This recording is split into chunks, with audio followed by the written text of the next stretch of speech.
Hi, അതുണ്ടല്ലോ ഇന്ന് പെട്ടെന്നൊരു ലഞ്ച് ഉണ്ടാക്കിയാലോ. ഈ രണ്ട് റെസിപ്പിയും എൻ്റെ ഫേവറേറ്റ് റെസിപ്പിയാണ്. ആദ്യം കാണുമ്പോൾ തന്നെ അറിയാം, ഒന്ന് ചെറുപയറാണ്, രണ്ടാമത്തത് ഞാൻ പറയാം.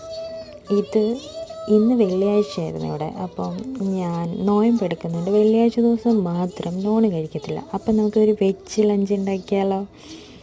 എളുപ്പമായിട്ട് ഉണ്ടാക്കാൻ പറ്റുന്നതാണ്. നമ്മുടെ ഇവിടെ തേങ്ങ ഫ്രോസൺ ആണല്ലോ, അപ്പോൾ ഞാൻ കുറച്ചൊന്ന് മൈക്രോവേവ് ചെയ്തിട്ടുണ്ട്, ഇല്ലെങ്കിൽ അത് കറക്റ്റ് നമുക്ക് ചതച്ച് കിട്ടത്തില്ല. അപ്പോൾ കുക്കറിൽ ചെറുപയർ ഓൾറെഡി വേവിക്കാൻ വെച്ചു. എന്നിട്ട് നമ്മൾ ഇതെല്ലാം കൂടെ ചതച്ചെടുക്കുക. തോരനാണ് ഉദ്ദേശിക്കുന്നത്.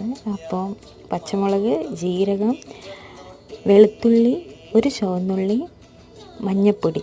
പക്ഷേ വെളുത്തുള്ളി ഇടാൻ മറന്നു പോയതുകൊണ്ട് ലാസ്റ്റ് ഞാൻ ചതച്ച് ചേർക്കുന്നുണ്ട്. ഇതെല്ലാം കൂടെ ചതച്ചത് നല്ല വെന്ത ഇതിനകത്തോട്ട് ഇടുക. വെളുത്തുള്ളി ഇപ്പോൾ ചേർത്തിട്ടുണ്ട്. എനിക്ക് പയർ നല്ല വെന്ത് കുഴഞ്ഞിരിക്കണം, അതുകൊണ്ട് ഞാൻ നന്നായിട്ട് വേവിക്കും കേട്ടോ. ബാക്കിയൊക്കെ നിങ്ങൾക്ക് വേണമെങ്കിൽ നിങ്ങളുടെ ഇഷ്ടത്തിന് വേവിക്കുക. എന്നിട്ട് കടുക് പൊട്ടിക്കുക. വറ്റൽമുളക് ഇട്ട് കടുക് പൊട്ടിച്ചാൽ മതി, നല്ല ടേസ്റ്റ് വരും. ഇത്രയേ ഉള്ളൂ, പണി കഴിഞ്ഞു. എനിക്ക് തോന്നുന്നു ഈ തോരനെല്ലാം ഈ സെയിം കൂട്ട് വെച്ചിട്ട് തന്നെ നമുക്ക് കുറേ തോരൻ ഉണ്ടാക്കാൻ പറ്റും. അപ്പം എനിക്ക് തോന്നും ഈ കുക്കിംഗ് അത്ര വലിയ പാടൊന്നുമില്ല. എന്നെ സംബന്ധിച്ച് പാത്രം കഴിയല്ല കഷ്ടം.